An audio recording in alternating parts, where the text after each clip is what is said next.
And hello again. Welcome back, everybody. I'm back from a nice little vacation, which can only mean one thing. I'm a week and a half behind schedule. First car up for the morning, and I'm out of content for you guys. So I need to get busy, not only with work, but with this camera here. So I got an '04 Honda Civic. I'm gonna get this thing going while I'm talking to you. Came in for tires, and as the owner requested, I think it needs a tune-up. I said, how come? He said, cool, because the check engine light's on. I said, do you want me to do a tune-up or check the check engine light? He says, nah, why don't you check the check engine light? I said, excellent. Good thinking. So we're gonna get started and take you guys along. Oh, so much for the anti-glare screen, huh? Ooh, that's terrible. That's a little better. Alright. I got this new screen protector on here. I think I mentioned it in another video. I'll put the link in the description. The company that makes them. I actually kind of like it, although there's still a glare. And it's odd, they sell two different types of screen protectors. One's to prevent reflection and one's to help reduce glare. I don't know why they couldn't put them both in one. So you actually have to decide, because you can't put them both on. So I said, well, I'm usually inside, so I guess I want to reduce reflection. I guess I should have picked the glare one, huh? Let's see. How's that? Better? Okay, that's us. Enough useless chatter. '04 Honda Civic. That's me. Where are we? Good old US of A. Ba-da-da-da. Simple diagnosis. Let's control unit. Let's pick the engine. Let's look for codes. Hope it's something simple. In the essence of time. Although something challenging is always fun, but just not today.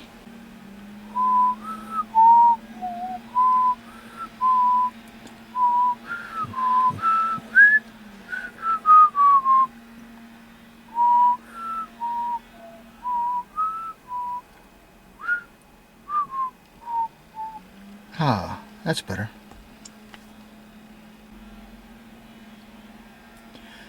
Ah, heater circuit malfunction. Alright, air fuel ratio sensor S1, sensor 1, heater circuit. That's pretty simple, right? Well, a couple quick checks and maybe this will be an easy one. Cool. Alright, let's see, jumping ahead.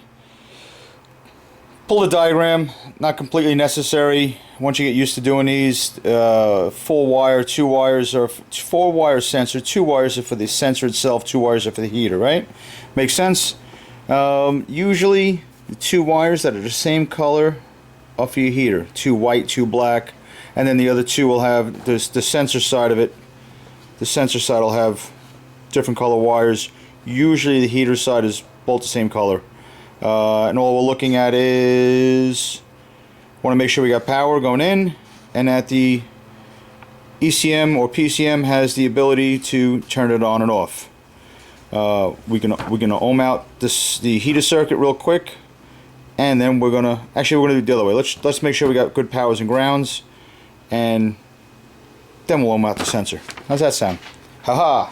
So, yes, I've jumped ahead past the boring stuff of me hooking it up in the essence of time. I have probed into the 2. Can you even see that there? Yeah, I think so. If not, you know what? Let me just move you guys around. Yeah. Even a little better. So professional, isn't it? I probed into the 2 heater circuit wires right at the sensor. You can disconnect it and do it at the plug. My only reason for doing it this way is in case there's an issue with the plug, I didn't want to disturb it. I want to get it here. If I know it's good here, then I know it's good at the plug. If I disconnect it and it's good at the plug, and then I put it back together and then it's good here, I don't know if I disturbed something in here. I may have repinned it or tightened up the connection, or whatever you want to call it. I may have done that already. So I didn't want to do that. I'll back probe it here.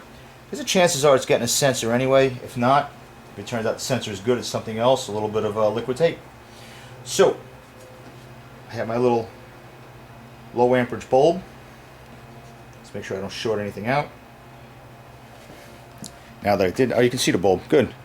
All we're going to do is to cycle the key. I got my scan data.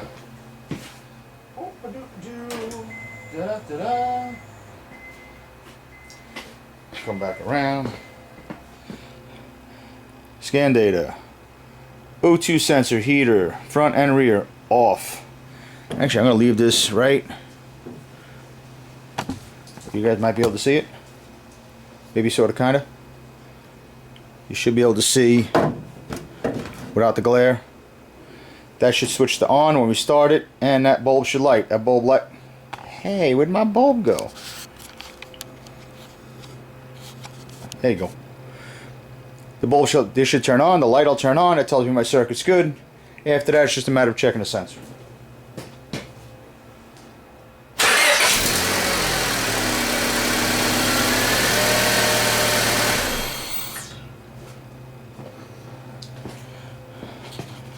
Here's where I need that little button. That was easy. That's it. Bulb turned on. I know I got power. I know I got power to the heater circuit. I know my ECM is controlling the ground side. Circuit's good. Let's ohm it out real quick and get this thing out of here and get on to the next one.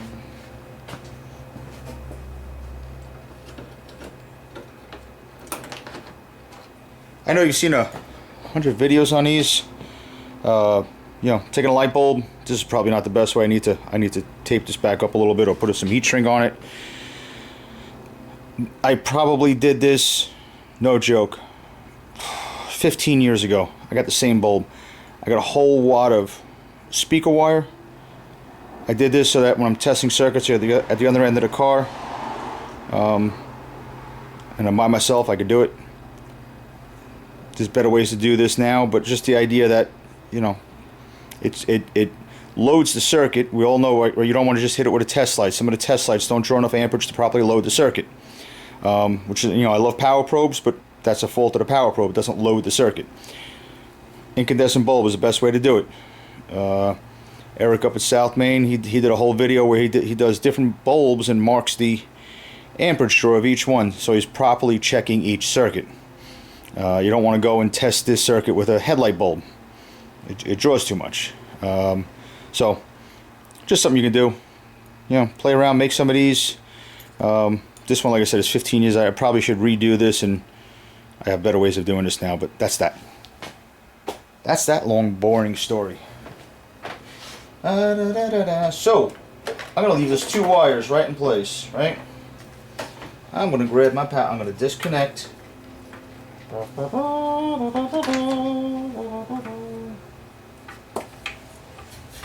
Yeah, I know. I don't sing well. I don't whistle well. So, we're going to switch this baby over.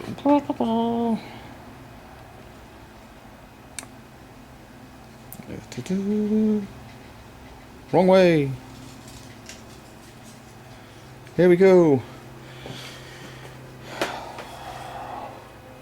What should we see when we see? Well, I'll tell you what we shouldn't see. We shouldn't see this thing wide open. If I get something, then I'll go check the spec. I don't remember what it is off the top of my head, right? I should have that. But I don't. But guess what? It's wide into the great wide open. Just to make sure. Oh. Make sure my meter is good. Always test your connections. Okay, that's, hey, come back. We are wide open. I don't know if you can see that. We are wide open. Ladies and gentlemen, this car is getting an air fuel ratio sensor.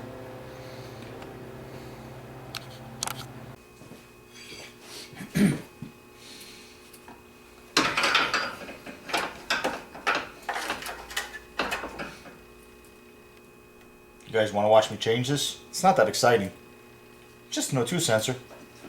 It's actually kind of easy.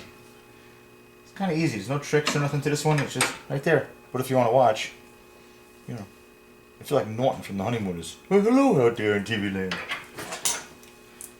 Watch me change the easiest O2 sensor ever. This is the easy part, right? This is the easy part. Watch it not come out now. Guess I open my big mouth. Guess I open my big mouth. Ba ba ba da ba.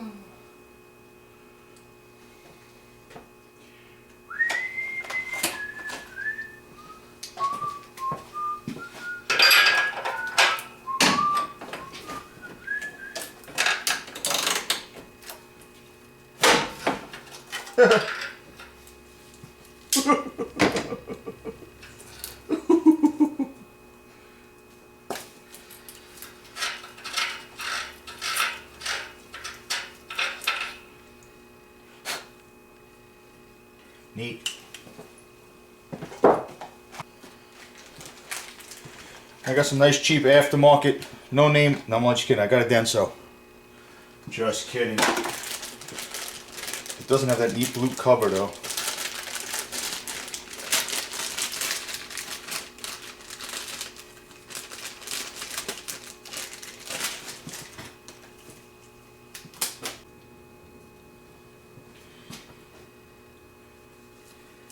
Silver and gold.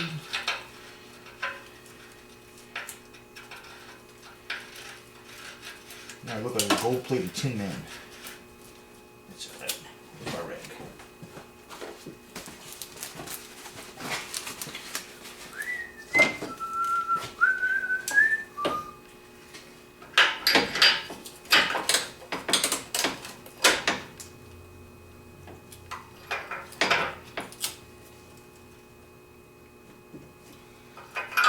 One Ooga Dooga.